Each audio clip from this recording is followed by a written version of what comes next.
స్నేహితుడే హంతకుడు. రచయిత బొగ్గుల శ్రీనివాస్ మర్డర్ మిస్టరీని పోలీసులు ఛేదించారు.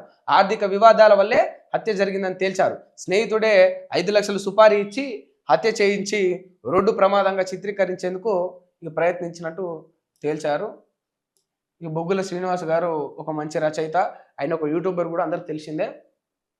రీసెంట్గా ఒక యాక్సిడెంట్లో చనిపోయినట్టు వార్తలు అయితే వచ్చినాయి.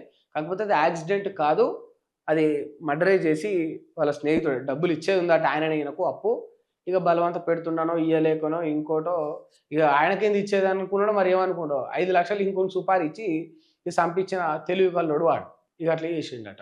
ఆదివారం ములుగు జిల్లాలో దేవాదుల ఎత్తిపోతల పథకం పంపౌజును పరిశీలిస్తున్న సీఎం రేవంత్, మంత్రులు ఉత్తమ్, పొంగులేటి సీతక్క తదితరులు 10 ఏళ్ళు పైసలున్న ప్రాజెక్టులు ఎందుకు కట్టలే, పెండింగ్ ప్రాజెక్టులను పూర్తి చేసి ఉంటే ఎన్ని సమస్యలు వచ్చేవా అని ఇక ముఖ్యమంత్రి రేవంత్ రెడ్డి గారు అంటారు. 10 ఏళ్ళు పైసలున్న వీళ్ళట ప్రాజెక్టులు కట్టలేదట. అయితే కొంత కామెడీ అనిపిస్తుంది. కానీ ఇప్పుడు మీరు ఏం కట్టిరు 2 ఏళ్ళలో నాకు అర్థం అవుతలేదు. కానీ ఈ 2 ఏళ్ళల్లో వీళ్ళేం కట్టిరు?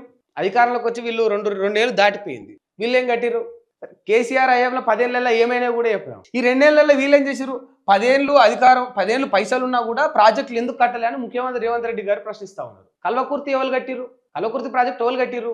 ఇప్పుడు దేవాదులలో మీరేం చేసిరు? ఇప్పుడు మీ పాత్ర ఏంది చెప్పండి? మీ పాత్ర ఏంది? భీమా ప్రాజెక్ట్ ఎవరు చేసిరు? ఎవరు చేసిరు సార్? ఏమైనా ఉన్నదా మీది? మీ హస్తం ఏమన్నా పోయి ఆడ పని చేసిందా? ప్రాజెక్టుల గురించి వీళ్ళు మాట్లాడతారు. మిషన్ భగీరథ ఎవరు చేసిరు? కాళేశ్వరం ఎవరు చేసిరు? ఎవరు చేసిరు? 10 ఏళ్లలో పైసలు ఉన్నా కూడా ఇక ప్రాజెక్టులు ఏం పూర్తి కాలేదని ముఖ్యమంత్రి రేవంత్ రెడ్డి గారు చెప్తారు. ఇక కొన్నిసార్లు ఏంటంటే ఇక మనము నవ్వి ఊకోవాలి అంతే. ఎందుకంటే ఎక్కువ డిస్కషన్ కూడా పెట్టలేదు వీళ్ళతోటి. 10 ఏళ్లలో ఏం ప్రాజెక్టులు కాలేదట.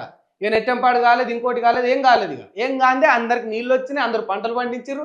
అప్పుడున్న వీళ్ళ బాస్ చంద్రబాబు నాయుడు మంచిగా నీళ్ళు వదిలిపిస్తే పంటలు బాగా పండించుకున్నారు. ఎప్పుడు తెలంగాణ రాకముందుకు అప్పుడు బాగా పండించుకొని ఆ పంటలంతా ఆ వచ్చిన ఆ పాడిని దానంతా కూడా జమ చేసుకున్నారు.